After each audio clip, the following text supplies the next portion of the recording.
this is the thing, right? What we talked about, one of the things I want to draw out from this entire conversation, especially as we get to some of the other new leaders, is that Latin America is not like a weird place where weird things happen. It is consistently the future. It is where things are going to be. Like so many of these leaders, including like the new guy in Colombia, as well as like Flavio Bolsonaro, these guys are fully AI slopified. And you can see the beginnings of it, even in like the Conservative Party in the UK, right? Like the Tories hired this guy who does like this YouTube channel called the Crew Kern Gazette, where he just like AI generates pictures of like Andy Burnham, like shirtless, smoking a cigarette, looking bad, right? Now, the difference is in South America, they do it to make themselves look awesome. Whereas in Britain and in America, you mostly seem to do AI generated videos to make your opponent look bad. But still, it is this tide of slop is rising. I will say that the White House is definitely using AI to make themselves look cool. Yeah. 1,000%. Yeah, I'm also writing a note to someone that I know in the Labour Party to send it to Andy Burnham's social media guy to say, well, why don't you make Andy Burnham jacked and then you could call him Chadismo? You know what? In Romance languages, actually the C is after the H because of the way that the verb tenses work. Yeah. It's humanoids, cannibalismo. Yeah, it's like it's kind of but like this is Chad Romance Virgin Anglo. Mm-hmm. That's right. That's correct. That's another bit you can give Labour Party social media HQ. So we have like this like campaign rally that again is like largely based on remember my father, by the way, he loves me. See, he endorsed me. And even still, that AI video of Bolsonaro still very much tests the campaign law. Flavio's campaign may have gotten his dad in more big trouble by generating a video saying, I love you, son. Please be president. Yeah, I believe that the Brazil sort of like Supreme Electoral Court may make a ruling that was inviolated campaign laws. This is new territory. But again, like just to give indication of like this disinformation stop fest pioneering thing, a lot of it was, Brazil was at the forefront of it. I mean, the last campaign and particularly in 2018 and during Bolsonaro's presidency, his other son, Carlos, famously ran what they called the Cabinet of Hate, which was sort of like an online dark money disinformation machine full of bots, very abusive, lots of threats. Carlos, who sort of writes tweets like a sort of demented poet, was a city councillor from Rio who basically was the youngest city councillor, I believe, in Rio's history at 17, where I believe his entry into politics was because Bolsonaro was divorcing his mum, who was another city councillor, and he wanted to run him to try kick her off the ballot. Was it the 2018 election that Brazil had that horrible problem with all the fake like WhatsApp messages everywhere? Are we reading about that?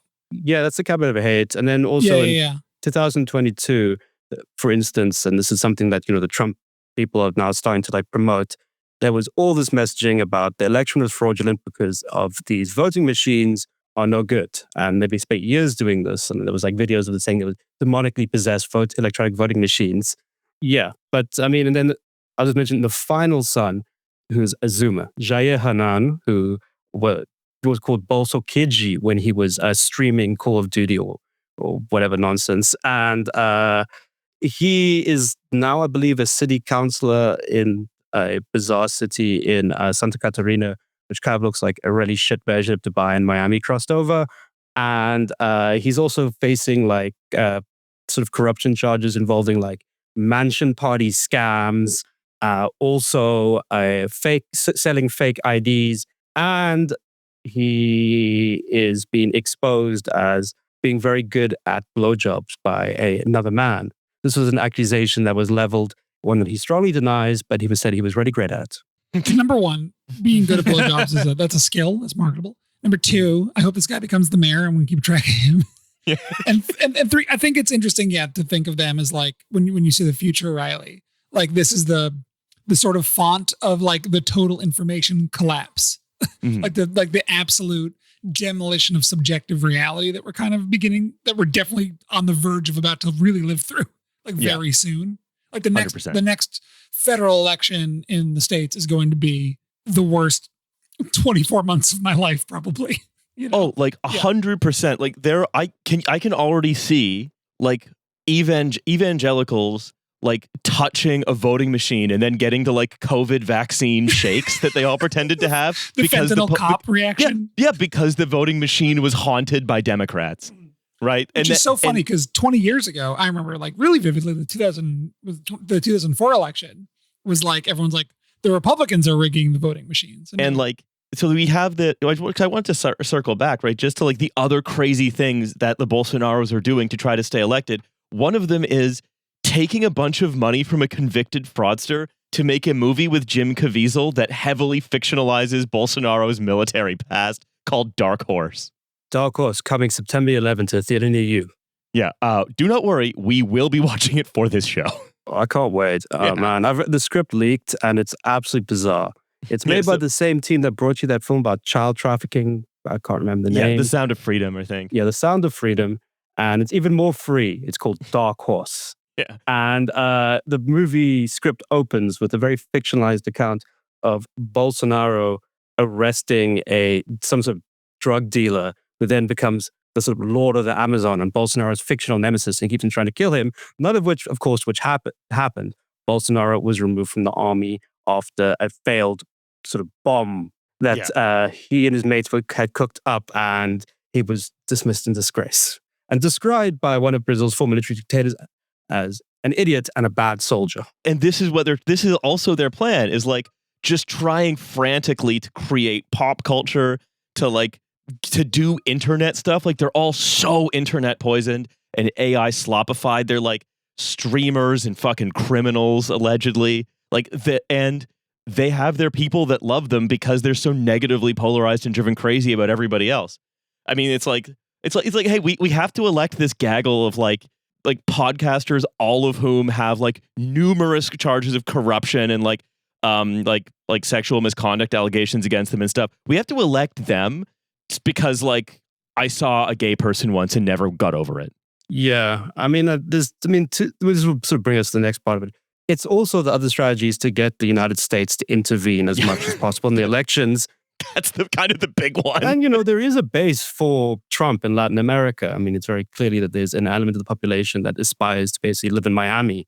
And it's not just like the elite. It's a little bit more massified than that. And then secondly, like to an extent, Bolsonaro's campaign in 2018 set the model for this type of slop campaign that we're seeing now, in which they're just blatant ripoffs. Like, all right. So this has gone out of order because I got too distracted by Bolsonaro.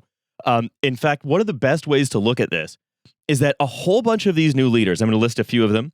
Abelardo de la Espriella, El Tigre in Colombia is the new leader. He's going to be inaugurated tomorrow, as Ben was saying. Keiko Fujimori in Peru. Her dad was Alberto Fujimori, the dictator before her. It was done for corruption and couldn't run again, so he just ran his daughter. Daniel Noboa in Ecuador, who was at NYU at the same time as Timothy Chalamet. Jose Antonio Cast, who we mentioned at the top of the episode, in Chile. Rodrigo Paz in Bolivia, who's sort of like, it seems like he kind of was elected as a centrist and then just like, well, it's never happened before, flew right in office. But a bunch of these guys, with the exception of Fujimori and de la Espriella, and a bunch of other Caribbean leaders, and some Central American guys like Nasfri Asfura in Honduras, all did like a class photo of South American right-wing freaks with Trump in Miami earlier this year at this conference called the Shield of the Americas Summit that was held at a Trump resort in Miami. So, Ben, can you tell us about the Shield of the Americas conference and the class photo of all these freaks? Yeah, I mean, we've been hearing it, particularly since they decided to abduct the Nicolas Maduro in Venezuela and then turn it into sort of a colony. A lot of talk about narco-terrorism and the drug traffickers and the Donroe Doctrine, the Trump colony to the Monroe Doctrine, which in effect is like America needs to defend its hemisphere, its interest in its hemisphere from external competitors, mostly China. But what's basically happened is under the guise of intensification of the war on drugs, which mostly involves blowing up fishermen who are unfortunate enough to be near the Caribbean or Pacific coastline of Ecuador or Colombia or Venezuela. I think it's over 240 they've murdered now. They've basically declared this new phase of the war on drugs and using this as a way to drive their agenda in Latin America, to push this sort of hard right attack on sovereignty, attack on the left, and desire to acquire all the things. Trump said, yes, to the victor belongs the spoils, in reference to the billions of dollars of oil they're taking from Venezuela. So at that Gulf resort in Florida, they launched the Shield of Americas, the anti-cartel coalition with the new generation of Latin America's right. Keiko Fujimori in Peru will join, as well as Abelardo de Espriella in Colombia. But basically, we're going to submit ourselves and our source of foreign policy to Marco Rubio. We're going to say Florida is the spiritual capital of the Americas. It's a new imperial center.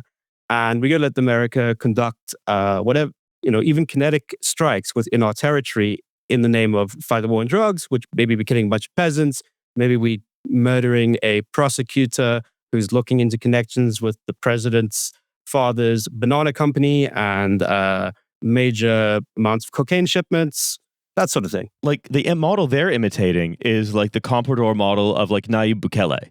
In fact, like Daniel Noboa is like overtly imitating Bukele, but so is like De La Espriella. Like they're all taking bits from one another, whether it's like the slopification, whether it is the Bukelification of just being like, yeah, we're going to build a CCOT as well in Ecuador, actually. Right? Like this is, they are all, and it's all just builds this like pyramid up to America, which is also placing its thumb on every scale it possibly can to tilt things in favor of like the people in that picture. Basically. I think, and they tried to build the CCOT in America in Florida, right? Yeah. But, I mean, it was too early though. They were like a year or two early on it. Yeah.